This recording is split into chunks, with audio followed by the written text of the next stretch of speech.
All right, so I'm excited to be here at the Female Integrator Mastermind group here in Omaha, Nebraska, and I've got Bill Poole from Convergo here. We're going to be talking a little bit today on the podcast about sales process and about engaging people in sales processes, why that's important, things like that.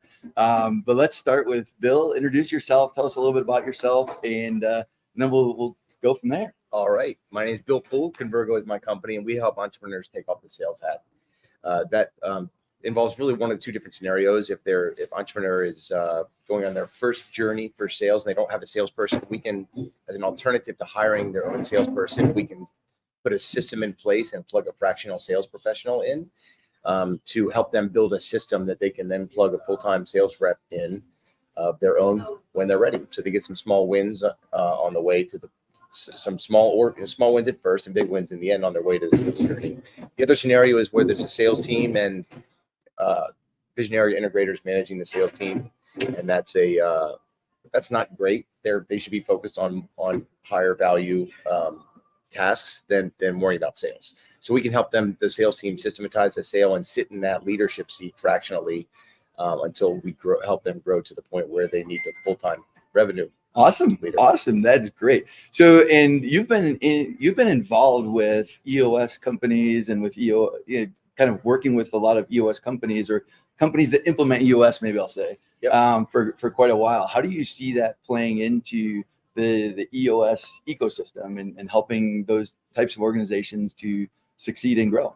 Right on. Well, one thing that we do is we kind of pick up where EOS leaves off from a sales and marketing perspective. We love EOS. We've been running our business on EOS for, I'd say, 7 years now. But typically, sales is the last area that a lot of entrepreneurs look at to systematize, right?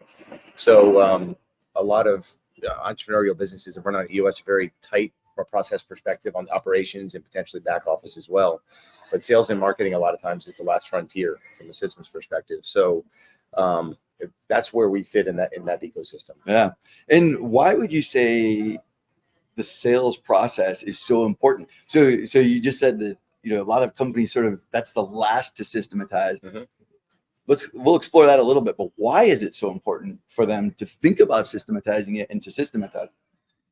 So why is it important? One is, if just like operational folks, having a process is extremely helpful for people that come on board. If you don't have, think about your sales systems, sales and marketing systems, I should say, is an asset to the business. It's extremely important especially if an entrepreneur is looking to sell long term, having processes in place for revenue processes in place adds value to the business. So one way to approach that is wait till you're ready to sell the business and implement processes. But then you're not realizing the true value of, you don't realize the value from now to the time you sell of having that system in place. Yeah. So makes sense. Systems, I don't think anyone that believes in EOS would argue that systems, it's better to have systems than not. Right. And so why would you say it becomes the last thing that people systematize? What's the resistance? Yeah. I mean, I think I've got lots of perceptions of myself, but you being a sales process and sales expert, why is it something that people kind of push off and just keep pushing back and don't systematize sooner? Well, a couple reasons. One is salespeople don't like process. Well, that was the first one in my mind. I was sitting here thinking, I'm like, I know a lot of salespeople who just don't like that. They like the art or the craft of being in sales. Right? Exactly. So that's one. And, the other reason is a lot of entrepreneurs don't understand sales and marketing. So by nature, typically they're in the business because they're good at blank, marketing, engineering, whatever it is, right? Because they're operationally, they know that they're very systematized from an operational perspective because that's what they do, right? Yeah. And sales and marketing a lot is a mystery to a lot of entrepreneurs. So it's more challenging for them to take on the systematizing that. And it's, ironically, it's potentially the most impactful place to systematize when you think about growing the business. Got it. And so how do you engage salespeople who may be resistant to process, who may be resistant to even wanting to systematize it? How do you engage them in getting them involved in process and thinking about that scaling? So that importance, most entrepreneurs would say, yes, scaling is important. Being able to sell my company someday, being able to grow. Most of us would say, yeah, that's my dream. How do you engage them? What are some things you do to try to engage them in seeing that importance, feeling it, understanding it, getting them to really act on it? Okay, so I know that in my previous life I did a lot of sales training, and sales training is great. You can have put on a sales training event and have people ready to sell on Sunday, but the reality is there's that when there's not when they don't buy into the reason for change is challenging. One of the things that we have in our DNA is change management. So if you could implement a sales process and if it's not done properly, then it's not going to stick, right? So part of change management is to ensure that everybody on board, there's top-down alignment. It's about alignment, communications, and training. So if you don't have that alignment from the leadership down and the alignment, the salesperson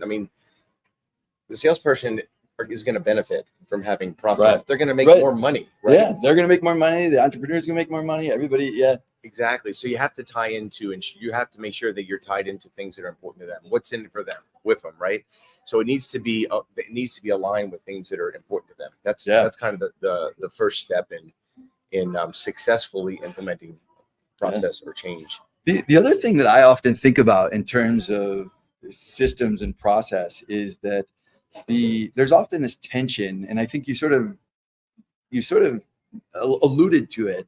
There's this tension sometimes between sales and operations, right? The operations expected to have a process, and if the operations process doesn't work properly, then sales can sometimes get frustrated. Is that fair to say? Absolutely.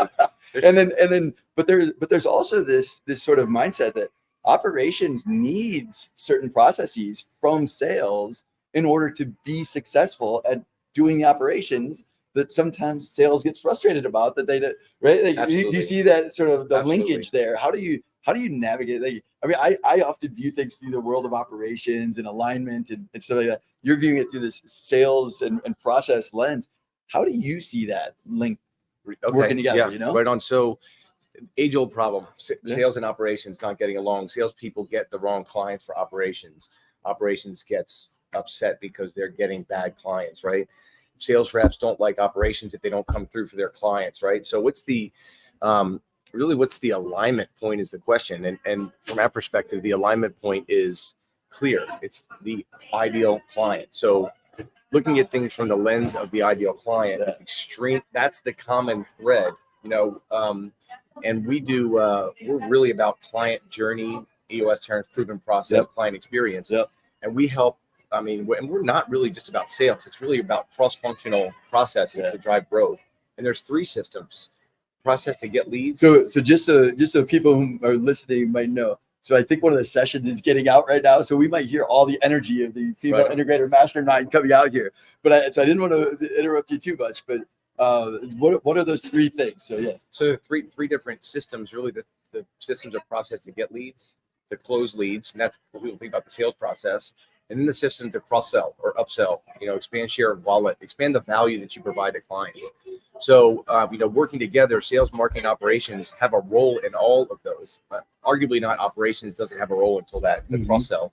But a lot of times, if you look at what the client needs from, and then, you can implement, if looking at that, the cross-sell or upsell system or, value expansion process, there should be a sales perspective on there, whether it's the operational folks getting trained to sell essentially, or having a salesperson, handling quarterly business reviews to upsell and cross-sell. So, but if you think it's just about the client journey, that is really the alignment point. What we do when we help clients create their journey or proven process, we get them, the leaders in a room. And sales hears from operations is what their frustrations are, and vice versa. And that client experience is the alignment point. If you think, okay, from the perspective of the client, what does the client need here, right? And how do you maximize the share of wallet? What are the opportunities to upsell or cross-sell, from the client's perspective? And you can ask clients, what do they need?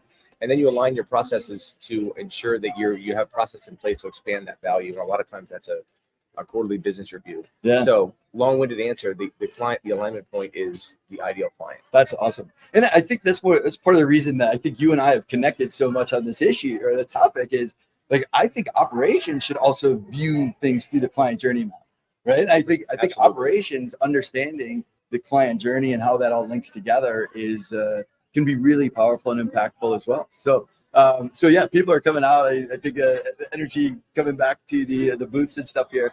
So thanks again for your time, Bill, on being an Optics in Action podcast. I'm sure our audience will get some great insights for you. What's one key takeaway? If you had one key takeaway that you would think of for people to walk away from this podcast with and think about, what would be one thing, one question, one idea, one thing that you'd give them? Think about growth from the perspective of the client. Yeah, if your clients win, then you win. Exactly. I love it. Yep. I love it. That breaks down the silos. That's awesome. Well, thank you again, Bill, for being on the podcast, Optics in Action. Thanks, Look Ryan. forward to continuing our relationship. Right on. Take care. Thanks. Is that all right? Yeah. I think that'll be awesome.